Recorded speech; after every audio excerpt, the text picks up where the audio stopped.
আমাদের আজকের ভিডিওটি খুবই ইম্পর্টেন্ট, তাই কোনো রকম টানা হেঁচড়া না করে সম্পূর্ণ ভিডিওটি দেখার অনুরোধ ছিল। আমি এখন ইউটিউবে চলে যাচ্ছি। Hi viewers, welcome my channel video টিপসে। ভিউয়ার্স, আমরা যারা ছোটো ইউটিউবার, আমাদের একটি মস্ত বড় ভুল হলো, আমরা যখন আমাদের ভিডিওটি আপলোড করি, ভিডিওটি আপলোড করার সাথে সাথে আমরা শেয়ার আইকনে চলে যাই।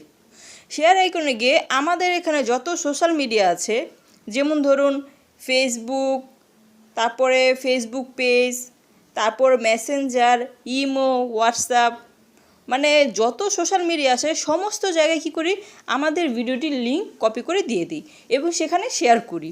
শেয়ার করে তাদের অনুরোধ করি আমার ভিডিওটাকে ভিউ করার জন্য বা আমার চ্যানেলে সাবস্ক্রাইব করার জন্য। তো ধরুন সাপোজ আপনি 10 জায়গায় আপনার ভিডিওর লিঙ্কটি শেয়ার করেছেন, তো 10 জায়গায় 10 জন মানুষ, কেউ দেখা যায় ফানি ভিডিও পছন্দ করে, কেউ মিউজিক পছন্দ করে, কেউ গেমিং পছন্দ করে, কেউ কুকিং পছন্দ করে, কিন্তু আপনি যেই টপিক নিয়ে ভিডিও তৈরি করেছেন সেই টপিকের ভিডিও কিন্তু এই 10 জনের মধ্যে একজনও পছন্দ করে না।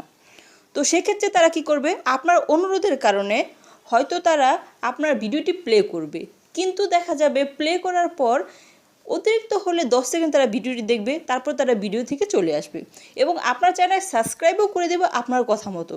কিন্তু পরবর্তীতে দেখা যাবে যখন আপনি ভিডিওগুলো পোস্ট দিয়েছেন তাদের কাছে নোটিফিকেশন যাবে, কিন্তু তারা কিন্তু আপনার কোনো ভিডিও ভিউ করবে না। এতে করে আপনার চ্যানেলটা ডাউন হয়ে যাবে।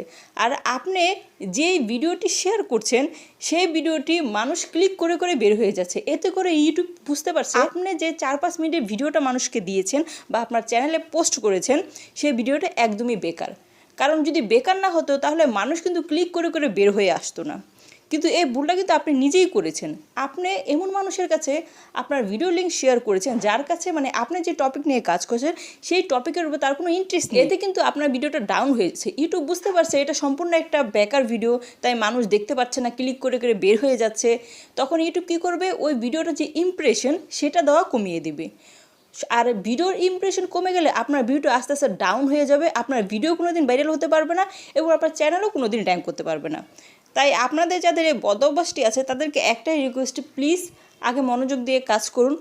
ভিডিওর ভিউজ বা সাবস্ক্রাইবের চিন্তা বাদ দিন।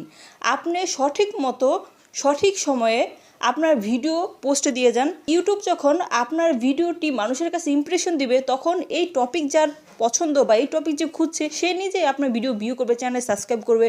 সাবস্ক্রাইব বা ভিউর পিছনে আপনাকে ঘুরতে হবে না। আপনি যদি একজন সফল ইউটিউবার হতে চান তাহলে সর্বপ্রথম আপনাকে ধৈর্য রাখতে হবে। আপনি ইউটিউবে যত বড় বড় ইউটিউবারদের দেখছেন তারা কিন্তু একদিনে দুদিনে সফল হয়নি, তাদের চ্যানেলের বয়স কমপক্ষে হলো 1 বছর, 2 বছর, 3 বছরও দেখবেন। তো আপনি যদি এরকম ধৈর্য ধরতে পারেন তাহলে কিন্তু আপনাকে সাবস্ক্রাইবার খুঁজে খুঁজে আনতে হবে না। আপনার ইউটিউব যখন ইমপ্রেশন বাড়িয়ে দিবে তখন দেখবেন সাবস্ক্রাইব ভিউ এমনিই চলে এসেছে। তাই আপনার কাছে একটাই অনুরোধ, প্লিজ আপনি আপনার ভিডিওর লিঙ্ক যেখানে সেখানে শেয়ার দেওয়া বন্ধ করুন। এমন জায়গায় শেয়ার দেন যেখানে আপনার ভিডিওর চাহিদা আছে। আপনি যে কষ্ট করে ভিডিওটা তৈরি করছেন সেটার ইমপ্রেশন ইউটিউব কমাবে না, ইমপ্রেশন আস্তে আস্তে আস্তে আস্তে বাড়তে থাকবে। আপনি সফল ইউটিউবার হতে চাইলে সর্বপ্রথম আপনাকে ধৈর্য রাখতে হবে। ধৈর্য যদি রাখতে পারেন তাহলে একদিন আপনিও বড় বড় ইউটিউবারদের জায়গায় নিজের জায়গাটি করে নিতে পারবে। তাই আপনাদের কাছে আবারও একটাই রিকোয়েস্ট, প্লিজ আপনারা আপনাদের ভিডিও লিঙ্ক যেখানে সেখানে শেয়ার করবেন না। আপনি মনোযোগ দিয়ে কাজ করে যান, ভিডিও ফেলে যান। আস্তে আস্তে যখন আপনার চ্যানেলে 50, 100, 150 ভিডিও হয়ে যাবে তখন দেখবেন কোথা থেকে ভিউ আসছে আপনি নিজেও বুঝতে পারছেন। যদি ভিডিওটি সামান্য একটু ভালো লেগে থাকে, আমার ভিডিওর ইনফরমেশন যদি আপনার কাছে রাইট মনে হয়ে থাকে তাহলে প্লিজ আমার ভিডিওতে একটি লাইক দিয়ে দিন এবং আমার চ্যানেলটিকে সাবস্ক্রাইব করে পাশে থাকা বেল আইকনটি বাজিয়ে দিন যাতে আমার নিত্য নতুন ভিডিওগুলো সবার আগে আপনার কাছে পৌঁছে যায়। আবারও নতুন কোনো ভিডিও নিয়ে আপনাদের সামনে হাজির হয়ে যাব। ততক্ষণ পর্যন্ত আল্লাহ হাফেজ।